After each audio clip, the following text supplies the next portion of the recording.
The funny thing is, I don't even think I'm in sales anymore. I think this is really customer service. So I feel like I'm like a concierge in the process of real estate more so than I don't sell anybody a house, right? Because I don't tell them that the design or the layout or anything about the house is what they should want, right? They basically say, this is what we like.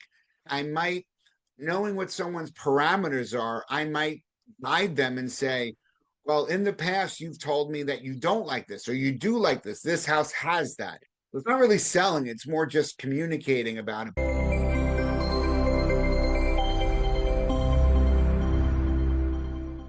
Welcome back to Adventures of a Real Estate Broker. Today we're doing something different. We're handing the mic over and putting the spotlight on the guy who usually leads the stories around here, Daniel Berger, broker slash owner slash author slash strategist, and someone who somehow brings both heart and structure into everything he does. Sorry. Daniel has spent 3 decades in business, 10 years in real estate, and he's built a reputation for being the kind of leader who genuinely cares about people. He has a book which has been getting some attractions. His brokerage is known for real service, and the podcast has become a window into how he thinks. Daniel, how does it feel to be in the hot seat? I get to talk as much as usual or more or less. So I think that's what More. it matters. More. You want to talk um, more? it's the hot seat. I feel it's warm, but I think we'll be able to make it work. That's great because your story really shows why this podcast works the way it does. We want to start with the book, right? So it gives us a real look at how your mind works because you didn't just wake up on a Monday and decided to become an author. So I'm curious what the spark was and why this felt like the right moment. It's a great question. Here's the book, Adventures of a Real Estate Broker. It's on Amazon. It's amazing. Technology can be a great thing because it really made to at least print the book and publish the book and deliver the book very much easier than it would have been in years past. In years past, you probably would have had to go to a publisher. There would have been an upfront fee. You would have had to buy X amount of books to start. So it made it complicated. But technology, which is interesting because technology runs so many things, including real estate, allows me to have this idea. And like you said, so caused me to have the idea from 10 years of experiences and just having interesting things. So the Adventures of a Real Estate Broker is actually it's probably a better name for the book because it is the adventures that I've had with people. In the podcast, it's like marketing and branding. But so then it's really me talking to others that we have on the show about some of their adventures. But this is the adventures that I've specifically had over my years, and then trying to pick out as we were going in thinking about what stories that I wanted to tell. I basically listed a bunch of stories and then thought which ones would be good for a book. The joke of it is I talk about this a lot is my family was very much against me doing a book because who would want to hear or read about anything that I've had to do? My stories aren't that interesting. I'm not that interesting.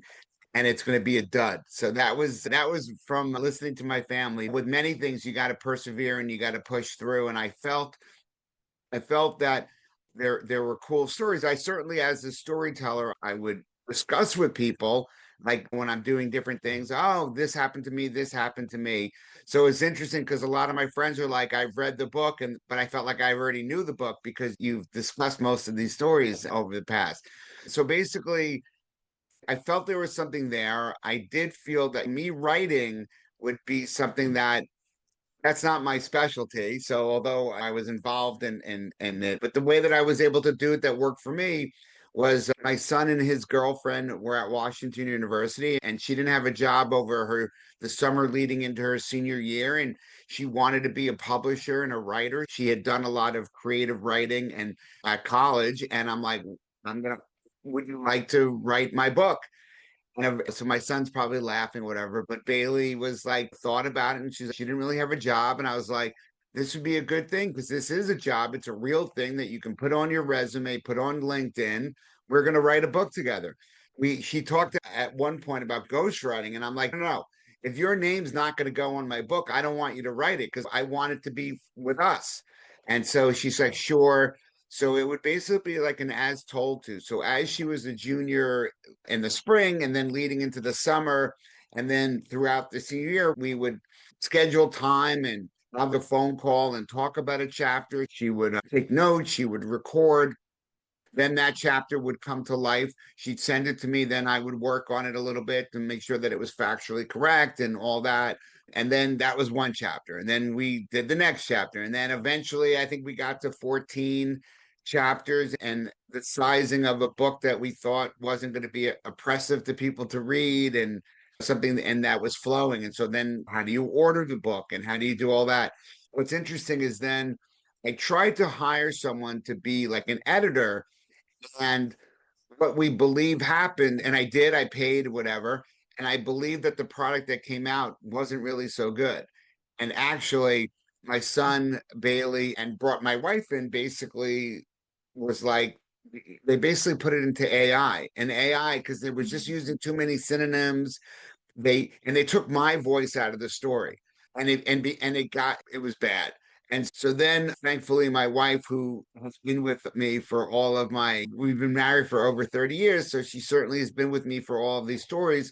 She said she was going to help out, and she became then the final editor and basically took like the work that was done by Bailey and took some of the work that was done by AI or the editor, because there were some structural things that were okay with that, but certainly not the words. And then basically put it back together, which was very painstaking for her. And I appreciate it because that actually helped get the book to the final spot where it would be good. And so then it was something that Bailey and I read and we edited it again and it made sense. And then we were able to basically, a friend of mine has written like 12 or 14 books. And so Dave Donaldson, and he helped us reformat it with my son, where there's ways that you have to do it in the Amazon Kindle world. Kindle is the publisher.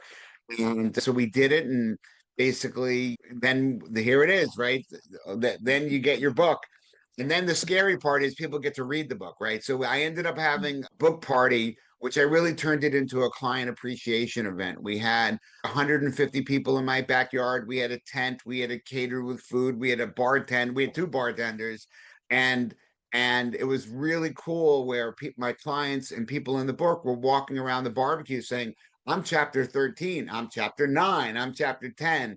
And so everyone was proud of their chapters. I actually didn't get anyone to sign any releases for pictures or anything about them because it was basically real things, and nothing in it is makes fun of people or whatever. It's there might be sad things in it, but it's true, and we work together, and it's really about bringing people up than it is about any gossipy thing. And so people really liked it, and people are buying it. They're buying it on Amazon. They're reviewing it. The reviews are good. People have told me, some of my clients are like, I've only read 4 books in my entire life, so don't expect that I'm going to finish your book. And then a couple of days later, they're like, I'm already on chapter 6. And so it's a light read, and people have said that it is interesting. They can totally see me as a storyteller in it, and they bond with some of the characters or they're not characters, they're my clients, but in the book.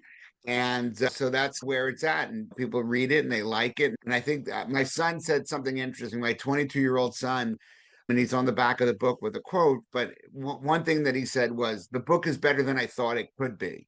So I guess that's a good thing when you're 22-year-old who thought that nobody would like the book, and Bailey likes, so everyone likes it. So it turned into something that they're tales of things that have happened and people enjoy it. So I'm happy that I was able to write and put together a book that people actually enjoy. That's fun.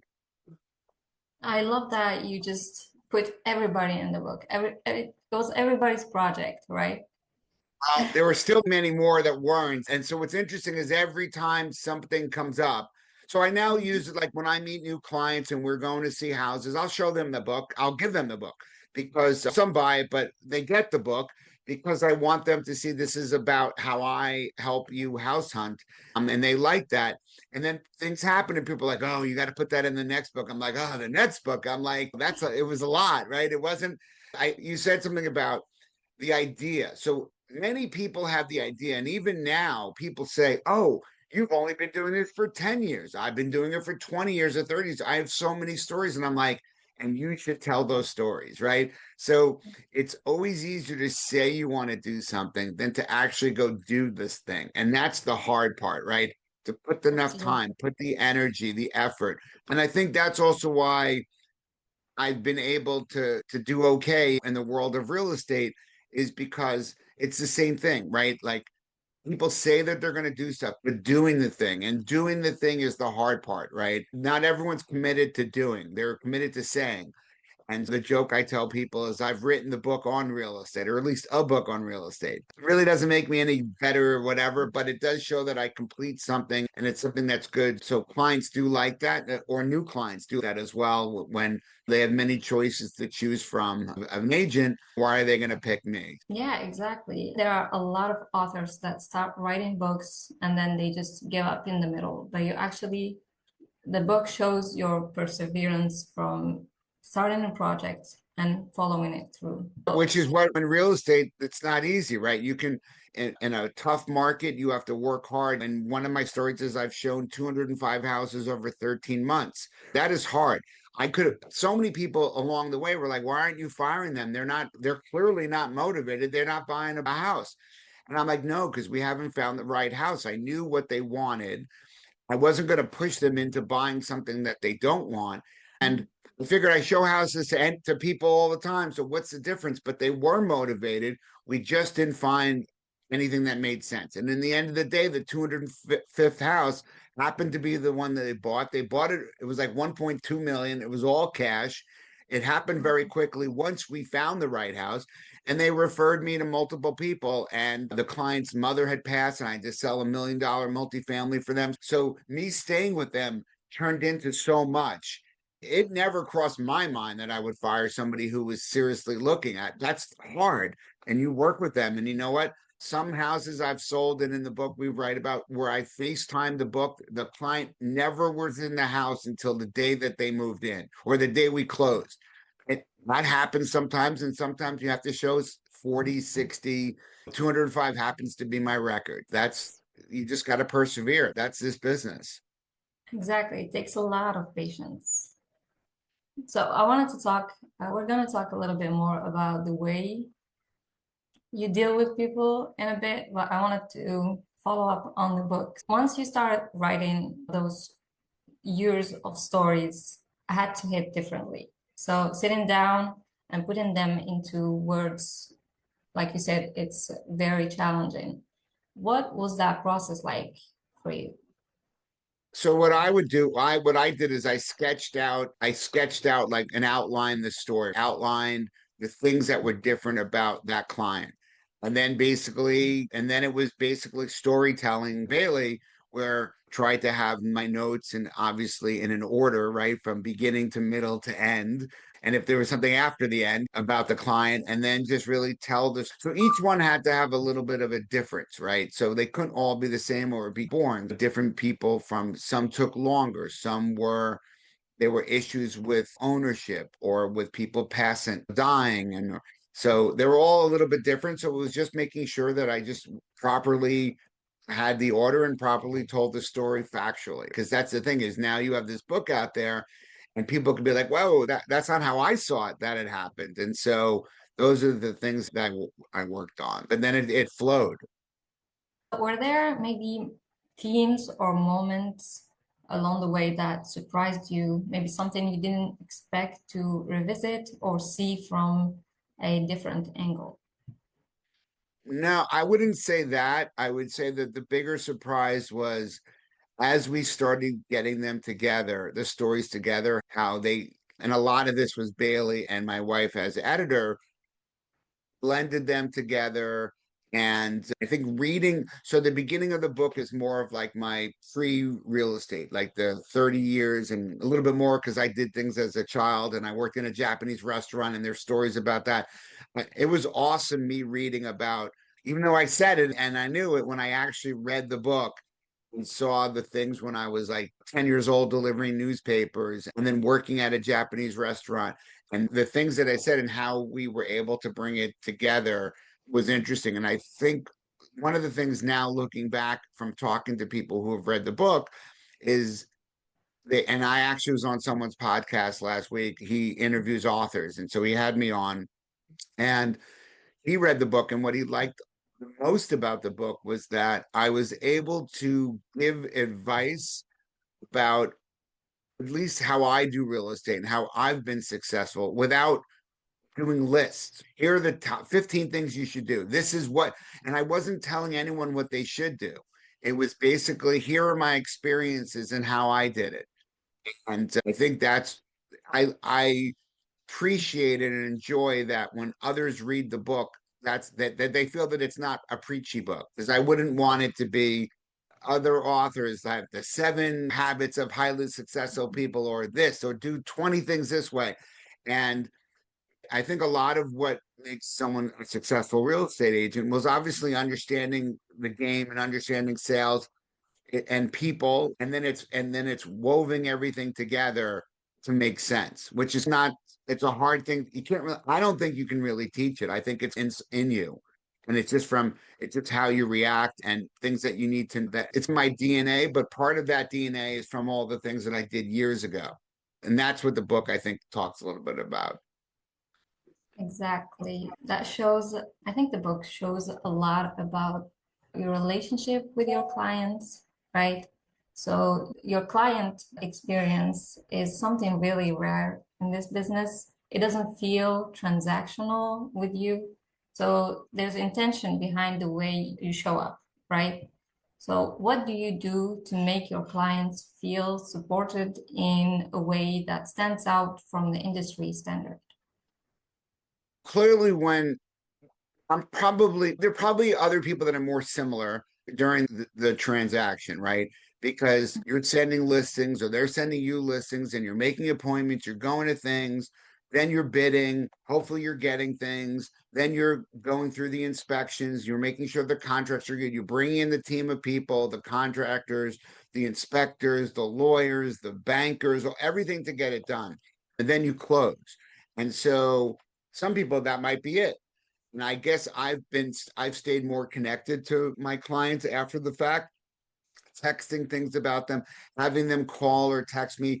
Things break in their house. Or, oh my God, our air conditioner's not working. Who should we call for that? Or we're trying to put up a fence. What's the process of how do we do that? So I do get a lot of questions after the fact, and it's not just, oh, it's continuing to help people. The other things that I've done is every year, I always, around the time of Thanksgiving, I've always wanted to, I felt that to give back to clients and to thank clients.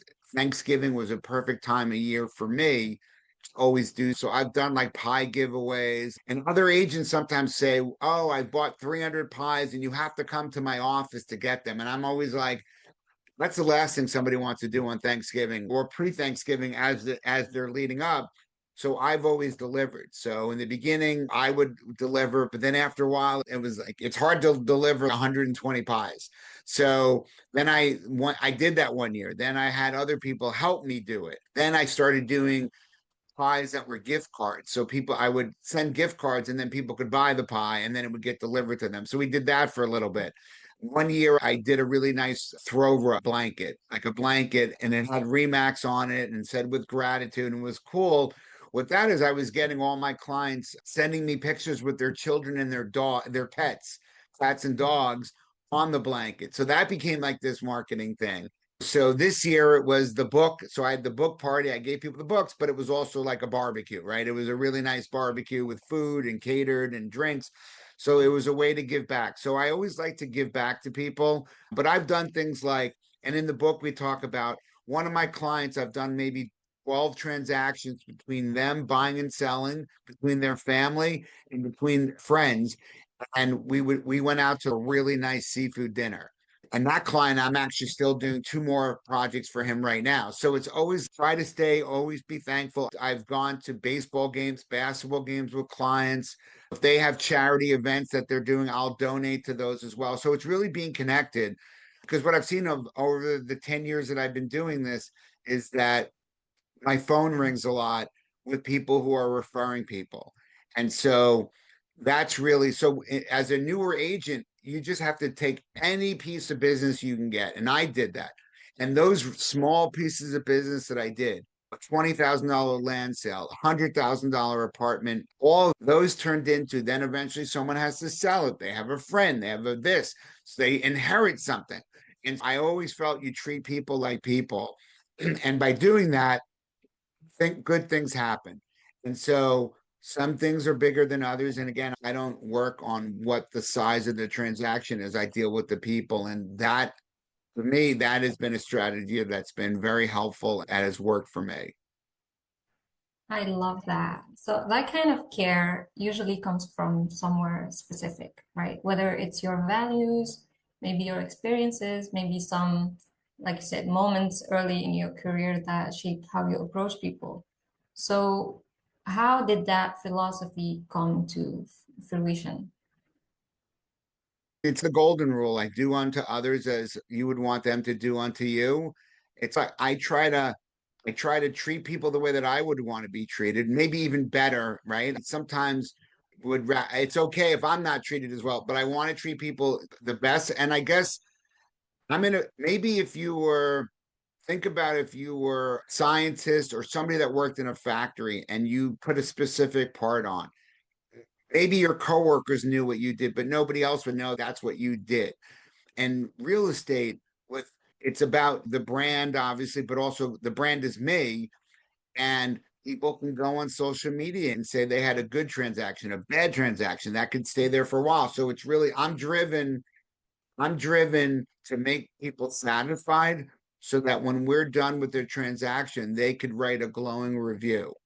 So that kind of drives me. So it's like, so then I have to overperform and treat people the way that I would want so that when I know, and again, there are things that happen along the way. So not sometimes, and sometimes it's not your fault, but you're a part of the transaction. So people's feelings are going to be based off of everything.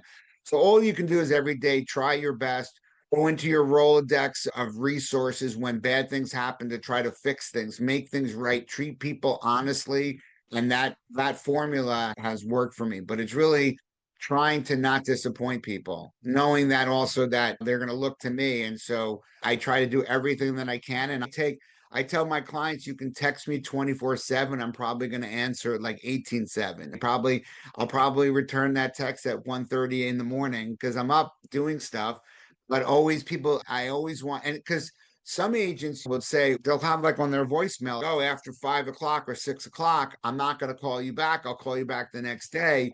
And that makes me shudder because ultimately I have clients that work the night shift, whether they're nurses, doctors, police officers, or firefighters. And so if it's 1 o'clock at night and that's when they have their time to talk, then that's the time you talk. I try to be as flexible as possible and I try to help people in the way that they want to be helped in the time period that they want to be helped. So it's not what's best for me as a salesperson. You have to flex. And it's not that I'm not me. I just have to flex in the way that I interact with people, being me, that makes sense for the client. So that's my goal. So you're always going that extra mile to make sure your clients are 100% satisfied. Yes. And I would say that this is a job that your cell phone can be called and texted really all the time. And that's not for everyone, right? So some people prefer a 9 to 5 job, right? Monday through Friday, they work 9 to 5. That's what they want, right? And so other people, so you have to do something that you love. And I truly love this. I love working with people. And this happens to be an occupation where I get to flex that working with people in something that I kind of been able to understand and guide, right? So new buyers, first time buyers, it's really like you're a trainer and you're training and educating and mentoring people along the process because you do it a lot. And so people don't know it. So you have to explain to them. So it's not just that it's happening to them, but that they understand the process and feel a part of it and feel that they're making decisions as opposed to they just feel like it's on autopilot and there's nothing that they have to think about. So it's trying to always be there. And yes, and the extra miles when people have questions that are outside, and a lot of questions come outside of what I'm supposed to be doing or what a regular real estate agent would do. But how do you then get the people that can help them fix things or fix things or do things in a way that they need? And that's during the transaction, it's before the transaction, it's after the transaction. So you always have to put yourself out there. I love that mindset. That's the mindset that actually differentiates winners from losers. So what's interesting is we all could be winners, right? Because everybody could do that. But I guess it differentiates the people that put in the extra effort, but it does take a skill set. So not everyone can say that they want to do this and be successful at it. Some people aren't, they don't enjoy sales and the funny thing is, I don't even think I'm in sales anymore. I think this is really customer service. So I feel like I'm like a concierge in the process of real estate more so than I don't sell anybody a house, right? Because I don't tell them that the design or the layout or anything about the house is what they should want, right? They basically say, this is what we like. I might, knowing what someone's parameters are, I might guide them and say, in the past, you've told me that you don't like this or you do like this. This house has that. It's not really selling, it's more just communicating about it. But the things that they like and dislike, I don't tell them that those aren't things. So sometimes people might have wish lists of 10 things. And it is fair to say, listen, if we had as much money in the world as you, billions of dollars or whatever, hundreds of millions, we could buy whatever we want, wherever we want. But that's not reality. Reality is that at some point, you have to make sacrifices or spend more. A sacrifice would be either spend more or in this budget, these are the things. You can have two of the things, you can have four of the things. And what's the most important to you and try to prioritize. So setting the stage, that has been very helpful in getting people to be content with the house that they're going to work with and understanding that makes sense for their budget. You can also have a budget now that you're like, okay, this is our starter home, and in 8 years, we're going to move to something else. Or this starter home can be our forever home because it gives us room to grow when we're ready. So that was something that was important where someone's like, I have this to be, if someone says, I'll buy a starter home, but I'd like to stay there forever, then there's components of the house that you have to make sure are there so that they can expand when possible. So those are just the things of thinking about talking to people. And again, helping my clients move along in a fashion that makes sense for them. I love that. But I think your maybe running your own Remax brokerage gave you the angle that I never, like a new angle that most agents never get. So how has being owner made you a better realtor? That's a great question. And actually, I sold bottled water, I sold coffee, I was in the solar industries. Those are basically the industries I was in.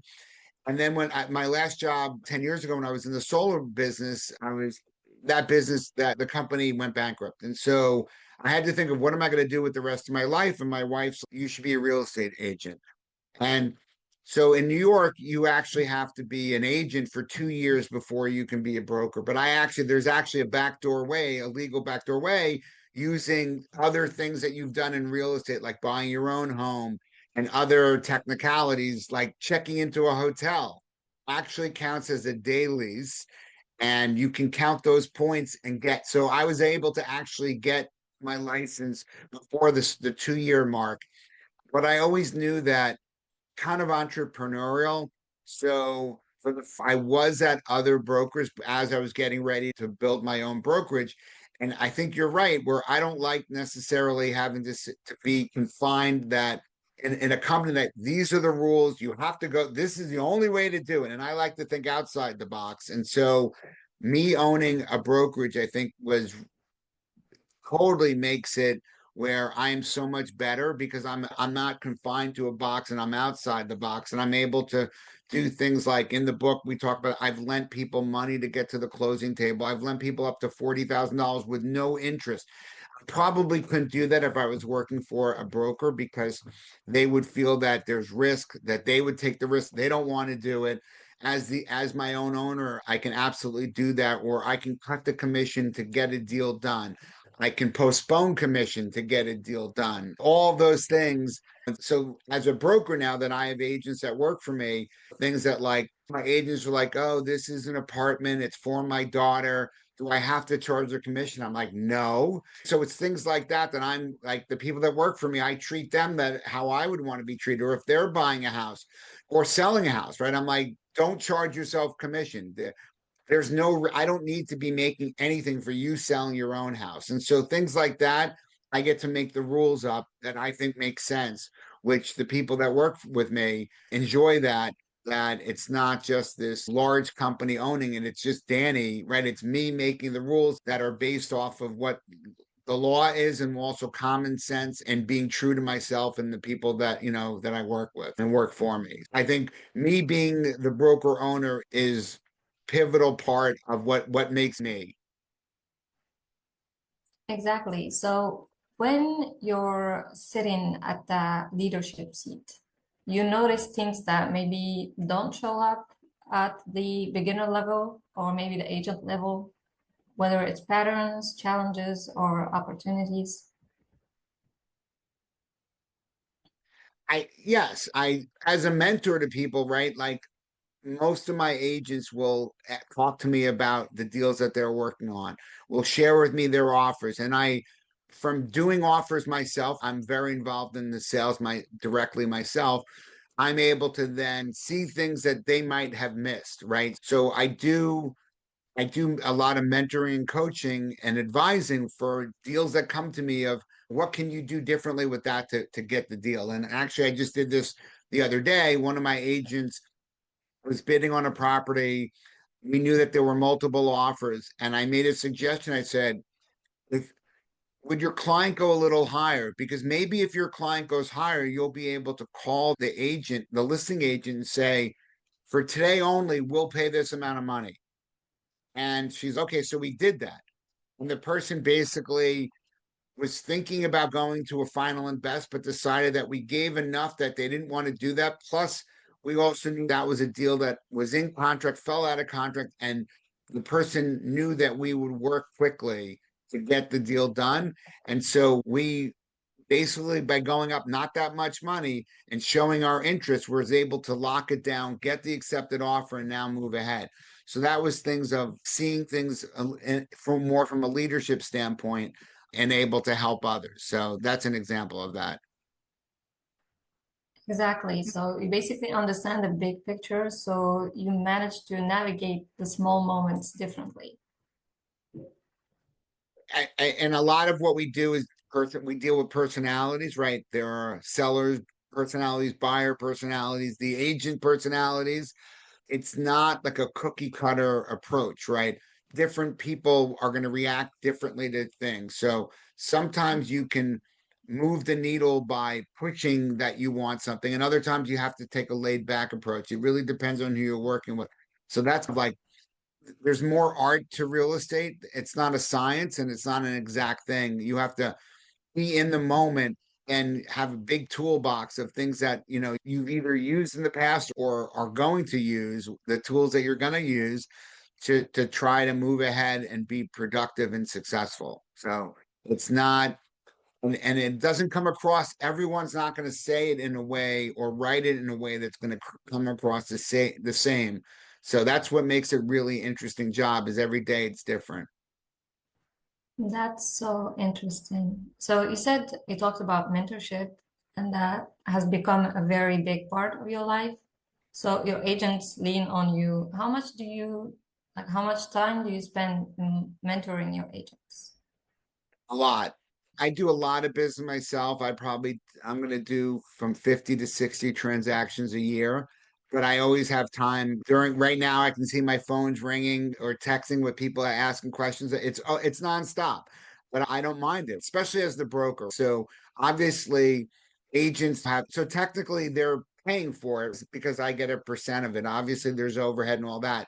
And I guess I don't have to do anything because some brokers won't do anything and still get the same. But I feel that I need to add value. So why is an agent going to want to hang their license with Remax Prestige Properties? It's because I'm doing things of helping them get leads and setting up a company that they can be successful at. So that's my job.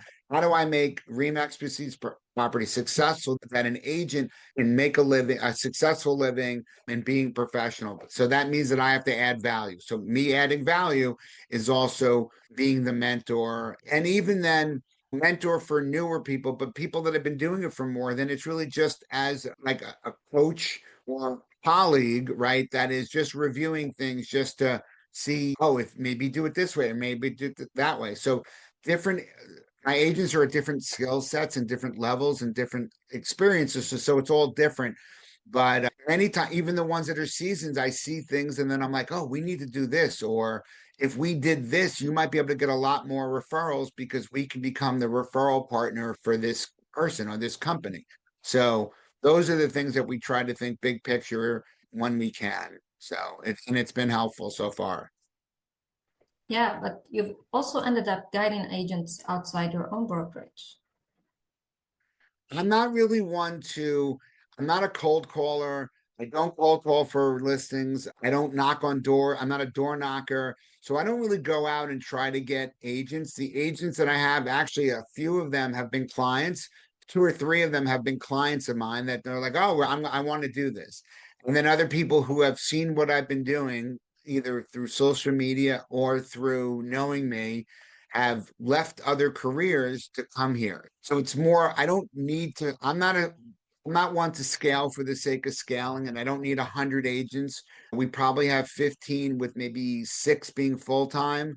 So that's enough. I don't need bigger. And like you said, because then if I'm going to mentor, having 100 would be difficult. But obviously, then there would be different layers. But we're nimble, we're powerful and nimble, right? So we're not that big, but we do a fair amount of business. And you don't need to be bigger just to be bigger. I guess that's my takeaway from that.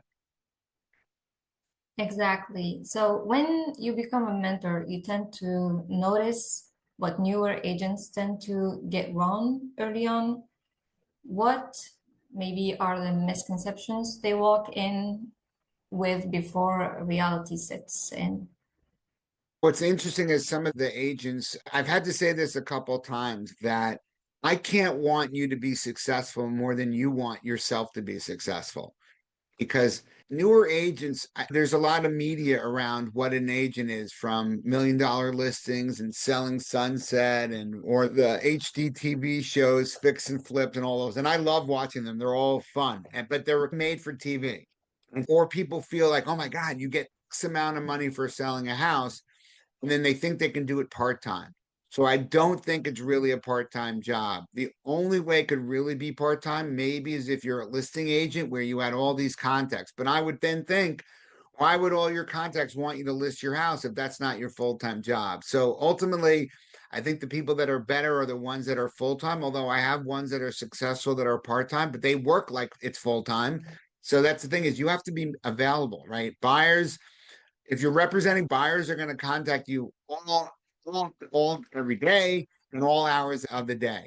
So if you're like have a job that you can't show 3 days a week or 4 days a week, that potentially might be an issue. But that's maybe when you're on a team with someone where you can both fill the gap. So I think that would be the mentorship, is that thinking that you can be part-time. I don't think you can be that successful being part-time, but it depends. It is possible, but that would be the thing with newer people coming in, thinking that it's not that hard.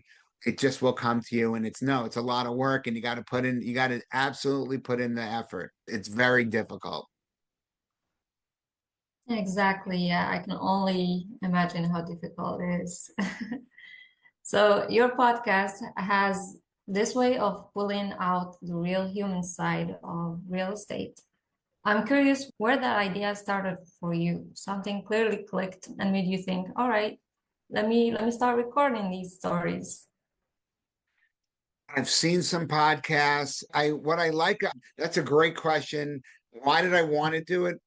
I think I first felt that I didn't know how it was going to go, right? So now I feel like we get on, we talk. I learn things from being on them. Hopefully, obviously, people who watch them as well enjoy.